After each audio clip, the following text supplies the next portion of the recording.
உங்களுக்கு கோடையிலும் சளி பிடிக்குதா? அது சளி இல்லை, உடம்பு காட்டும் சிக்னல். உடனே பரிசோதிச்சிடுங்க. சாதாரணமாக சளி, இருமல், ஜலதோஷம் இது சொற்கள் கேட்டவுடன் நமக்கு நினைவுக்கு வருவது மழைக்காலம், குளிர்காலம், குளிர்ச்சி அதிகமான இடங்கள்.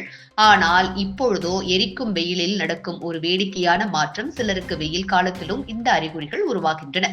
பலரும் அதற்கு காரணம் பருவம் மாறுதலால் தான் என்று நினைத்துக் கொள்கிறார்கள். உண்மையில் அது தவறான புரிதல். வெயில் காலத்தில் ஏற்படும் ஜலதோஷம், இருமல், சளி போன்றவை வெறும் காற்று மாற்றம் அல்லது வெப்ப மாற்றத்தால் மட்டும் ஏற்படுவதில்லை. இவை ஒரு வகையான வைரஸ் கிருமிகள் மூலமாகவே ஏற்படுகின்றன.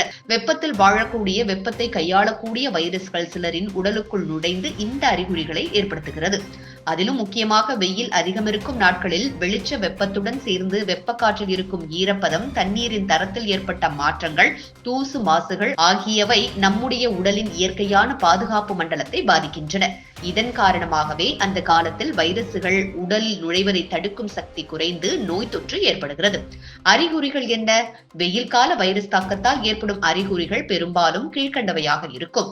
மூக்கில் நீர் ஒழுகுதல், தொடர்ந்து தும்மல், இருமல், முதலில் உலர்வாக பின்னர் சளியுடன் கூடிய இருமல், லேசான காய்ச்சல், கண் எரிச்சல் மற்றும் பனிப்பார்வை, தலைவலி, உடல்வலி, வியர்வை அதிகரித்தல் மற்றும் சோர்வு, சளி துப்புதல். எந்த வயதினருக்கு அதிகம் தாக்கம் இருக்கும்? குழந்தைகள், முதியவர்கள், தளர்ந்த நோய் எதிர்ப்பு சக்தி கொண்டவர்கள், அலர்ஜி, ஆஸ்துமா, சினுசைட்டிஸ் போன்ற சுவாச பிரச்சனை உள்ளவர்களுக்கு இது உருவாகும். தண்ணீரின் தரத்தில் ஏற்பட்ட மாறுதல். பொதுவாக சிலருக்கு ஒரு இடத்தில் இருக்கும் தண்ணீர் மாற்றம் உடனடியாக பாதிப்பை ஏற்படுத்தக்கூடும். திடீர் வெப்பம், அதாவது குளிர்ந்த இடத்திலிருந்து வெப்பம் அதிகமான இடத்திற்கு நேராக செல்வது. டே கேரோ, பேருந்துகளோ, ஆபீஸ் போன்ற குழுவாக இருக்கும் போது ஒருவரிடமிருந்து ஒருவருக்கு வைரஸ் பரவுகிறது. அதிக வெப்பத்தில் வெளியே சுற்றிய பிறகு உடலை நேராக குளிர்ந்த பஸ்ஸில் அல்லது ஏசி அறையில் எடுத்து செல்வது. தூசு, மாசு, காற்றின் மாசுபாடு தடுக்க என்ன செய்ய வேண்டும்? சுத்தமான மற்றும் கூடுதல் நீர் பருக வேண்டும். குளிர்ந்த பானங்களை தவிர்க்க வேண்டும். வெளியில் செல்வதற்கு முன் தலையில் துணி அல்லது குடை போன்ற பாதுகாப்பை எடுத்துக் கொள்ளுங்கள். வெப்பமான காலங்களில் அதிக அளவில் தூசி இருக்கும் இடங்களுக்கு செல்லக்கூடாது.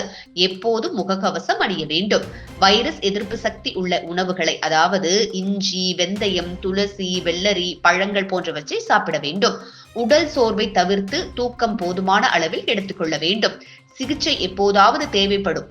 அதிகப்படியான சளி, மூச்சு திணறல், அதிகமான காய்ச்சல் போன்றவை தோன்றினால் மருத்துவரை அணுகுவது சிறந்தது. சளி, இருமல் வெயில் காலத்தில் கூட ஏற்படலாம் என்பது சாதாரணமான ஒன்றுதான். ஆனால் அதை எளிதாக எடுத்துக் கொள்ளாமல் காரணம் புரிந்து கொண்டு உடல்நலத்தை பாதுகாப்பதே முக்கியம். வெயில் காலம் சளிக்கு காரணமா என்ற கேள்விக்கு பதில் ஆம். அது வைரஸ் மூலமாகவும் நம்முடைய தவறான பழக்க வழக்கங்களாலும் ஏற்படக்கூடிய ஒன்று. அதனால் மழை காலத்தில் தான் சளி வரும் என்ற புரிதலை மாற்றி உங்கள் உடல் எப்படி செயல்படுகிறது என்பதையே கவனிக்க வேண்டிய நேரம் இது. இது போன்ற முக்கிய நிகழ்வுகள், அரசியல் தகவல்களை ஆழமாக மாறுபட்ட கோணத்திலும் அறிந்து கொள்ள மறக்காமல் பாரத் மெயில் 24 பக்கத்தை பின்பற்றிக் கொள்ளுங்கள். உங்கள் ஒவ்வொரு ஆதரவும் இது போன்ற பல நிகழ்வுகளின் பின்னணியை அறிய உதவும்.